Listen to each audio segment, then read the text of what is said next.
Prose, and welcome to this week's edition of Misdirection. And it's very much thunderstorming right now, and I'm going to film anyway. This week I'm going to be going over my summer reading list. In the summer, that's my time for reading a little more guilty pleasure books, something a little more fun, lighthearted, books I think of when I think of summertime, a few biographies in there, or at least some more educational ones. And then this summer, I also got a library card I got a visitor's pass library card I was staying in a vacation town by the beach, and it had this really, really sweet little library. It had a giant children's section. It was very well kept inside, so I got to read a lot of books that I don't think I would have bought, but I ended up really enjoying them. I'm just gonna go in chronological order of everything I read. All of my books I log and keep track of my ratings through Goodreads. So if you want to follow my account on there or share some of your favorite reads this summer, then I will put that information below. So my first read this summer was Appointment with Death by Agatha Christie. This is one of her Poirot mysteries, and I am a huge Agatha Christie fan. I think I've read close to 50 of her books. She has something like over 80 that she wrote. And this one takes place in a desert setting on an archaeological dig. So I thought it was very fitting for summer. They're quick, easy reads, I think, very fun. This one I gave 3 out of 5 stars to. I thought it was okay. I don't think it was her best. It definitely had a summer setting, but this may be a little bit of a spoiler, but when you finally figure out who done it, it was a smaller character that was just kind of on the side, and it wasn't a very gratifying ending. But it was still fun. It was still a good start the summer off right read. The next book I read was not a summer read at all. I read The Pale Blue Eye by Bayard. I wanted to read this book after I saw they just came out with a Netflix movie this past year that I thought was very good, and I thought an interesting story, and I'm an Edgar Allan Poe fan. I just finished reading all of his short stories this past spring, and this story is a fictional telling of Poe before he becomes a famous author. It is a murder mystery, but it is a winter book. It took place completely in the fall and winter. It was very atmospheric and it was very cozy, but I was definitely reading it on the beach. I ended up giving this book a 3 out of 5 stars as well. Part of that was because I was reading it on the beach when it takes place completely in the dead of winter. That's my own fault. Excuse me. Oh, it's getting sunny out again. The third book I went with was I'll Be You by Janelle Brown. Now, this book I did not intend on reading this summer. I went down to the beach for a week and just completely forgot to pack a book. So I went to Walmart and hoped for the best in the paperback section, and ended up finding this one, and I ended up giving it 4 out of 5 stars. It's kind of a mystery thriller. It is about 2 twin girls who are adults now, but they were childhood Hollywood actors, and in their later years they become estranged because one sister was kind of the wild child and the other was the super stable golden child of the family. And the golden child goes missing all of a sudden. And so the family calls on the other twin sister to try and help out, and she ends up trying to find her sister. For a book I just picked up as a beach read, it was very fun. It has a lot of flashback chapters about their childhood. My only criticism of this one was that it ended really abruptly. It spent so long building it all up and having some really fun moments of action to just end within like a chapter was a little fast. For an author I didn't know anything about, again, a paperback I found at Walmart, it turned out to be really good. The fourth book I read was The Silent Patient by Michaelides. This one, I wanted to read something that was just super recommended. This is a murder mystery thriller that's on a lot of, bestseller lists. It's very popular. I see it online, advertised everywhere. So I caved and I bought it and I read it. And it was pretty good. I gave it a 4 out of 5. That I felt it ended really quickly, and a couple of plot points of the ending felt a little convenient.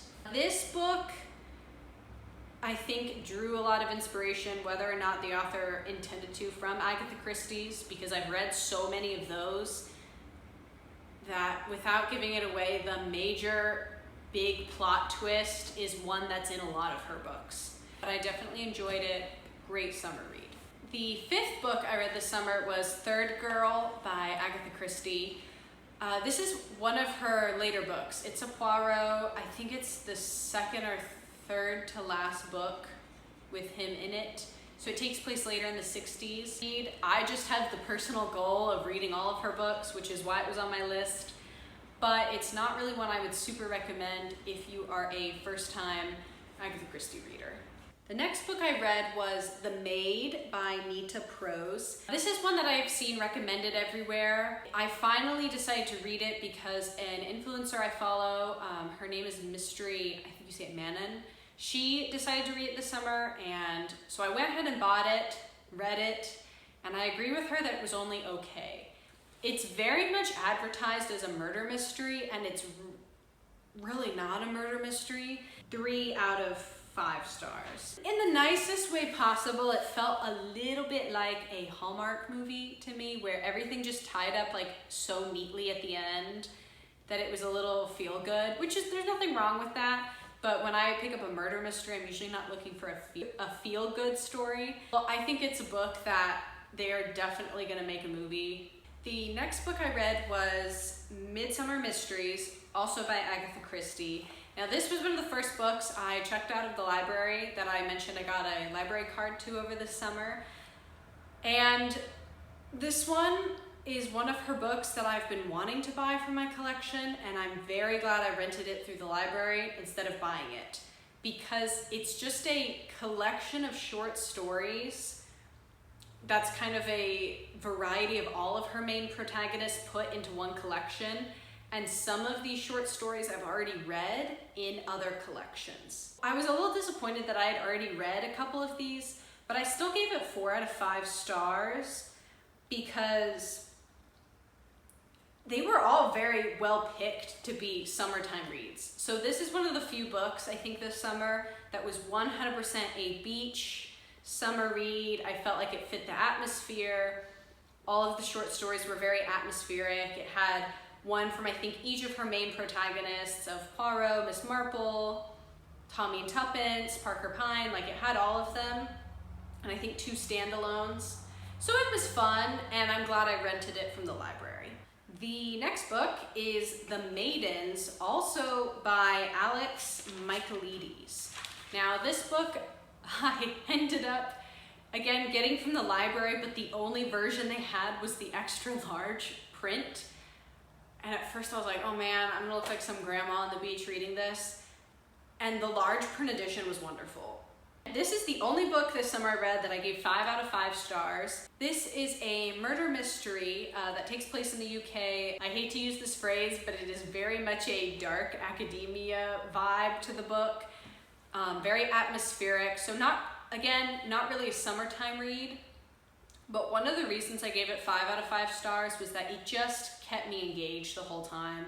When I got to the last few chapters, I just had to stay up late reading it because I just had to know what was going to happen next. And I haven't had a book like that in a long time. This one I thought was honestly better than The Silent Patient, even though The Silent Patient is his much more well-known book. Now, my last 2 books, also from the library, were in a very cute little themed section called Stories of the Sea.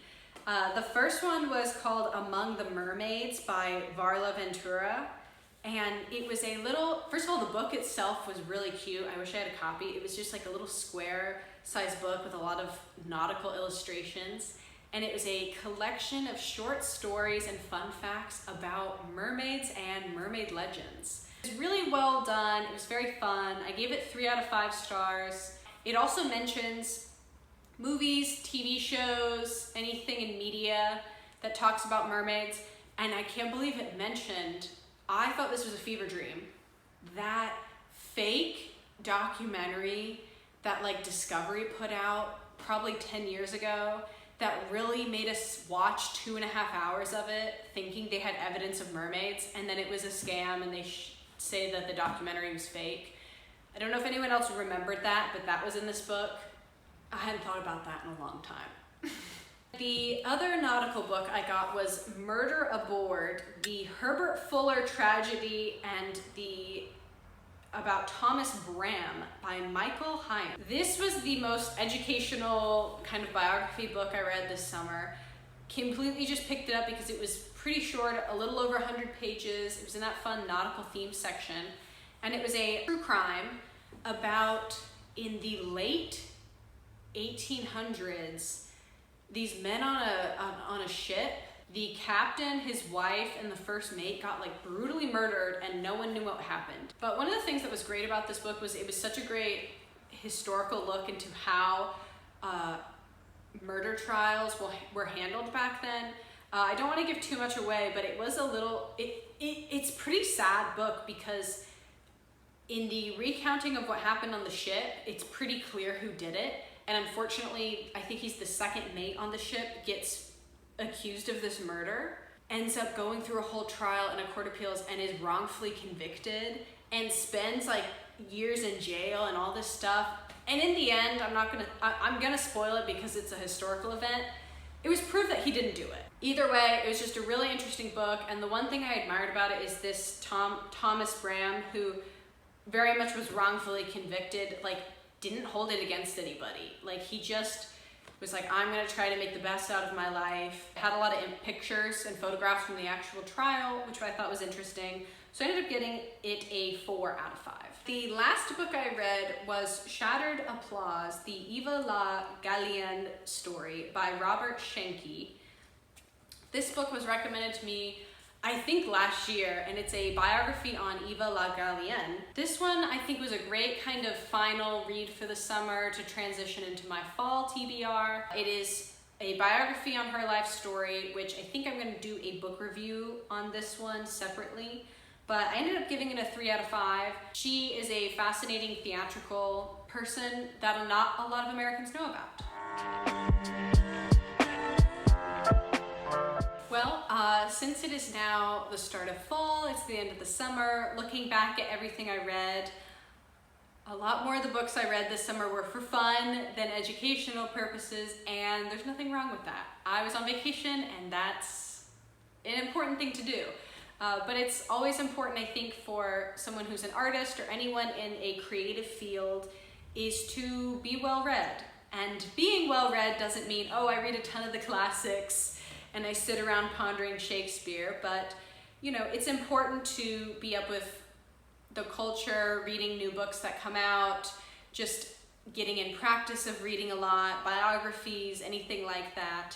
And then on the other hand, it's also great to support if you have a local library near you to get a library card, because that's what keeps the libraries nice and working and great books out there. And then they do fun little themes, like a nautical theme section, and you read books you never would have normally picked up. That is all I have for this week. Thank you for watching. Subscribe to my channel, and my next video I think is gonna be, like I said, that deeper dive into Shattered Applause, the Eva la Galliene story. Thank you.